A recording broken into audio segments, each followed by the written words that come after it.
Erik Ten Hag is no longer the manager of Manchester United.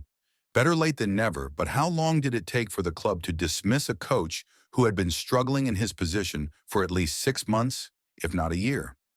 This new football structure might give Ten Hag one more season, or at least another transfer window and a fresh start to the season.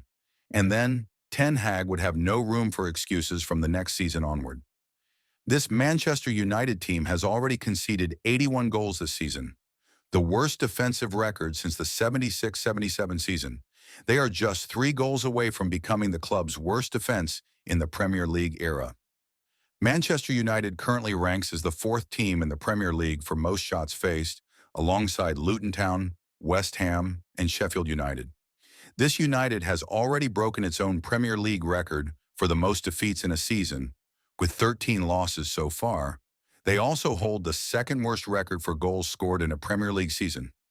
Worse than these statistics, worse than the results, is the level of performance. Anyone watching Manchester United knows this is just the tip of the iceberg. The team plays very poorly.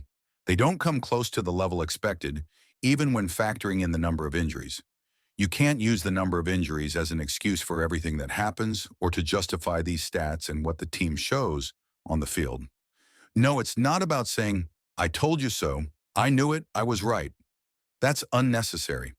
Ten Hag was dismissed by United, and there's still much to be said, and a lot that has happened since December 2023.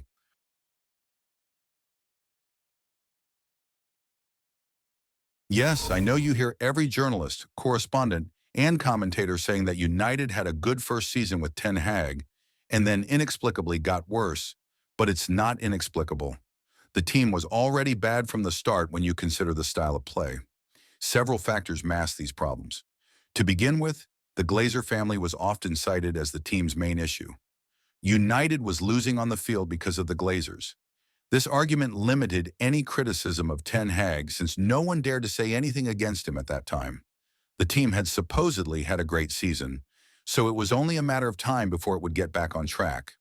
But in reality, Manchester United was never on track with Erik Ten Hag. Ten Hag's relationship with the team and his decisions have also been heavily questioned. He promoted a style of play based on offensive pressing and precise passing, but in practice the team relied on direct long balls, depending on the forwards to deliver results. When Rashford wasn't in top form, the results plummeted.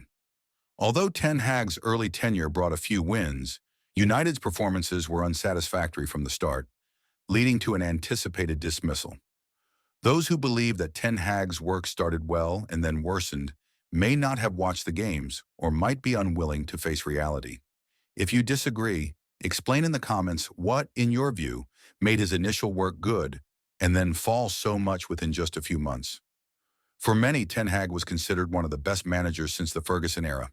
But it's important to remember some questionable moments, like the 7-0 loss to Liverpool in the 2023 season, the biggest defeat in the history of the rivalry, and the club's worst ever start to a Premier League season, which only lasted because he has broken that record again this season. Today, United is experiencing its worst campaign in Premier League history, and even in the Champions League, sitting at the bottom of their group. Despite this, many still praise Ten Hag, highlighting the 2 trophies he won. Celebrating achievements is valid, of course, but a club the size of United should aim for more than cup victories and merely staying competitive.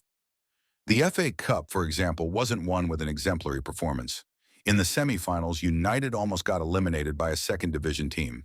This lack of accountability from Ten Hag is another issue. In almost every defeat, he would blame individual errors or talk about confidence issues, but he never acknowledged tactical mistakes. Meanwhile, Guardiola, for instance, would always take responsibility and defend his players, as he did after losing the final to United. Ten Hag's journey at Manchester United was a series of unfulfilled promises, worsened by poor strategic and tactical decisions. The club, once a giant, was diminished under his management. Even after major signings and fewer injuries, the team continued to play without a clear style or growth potential.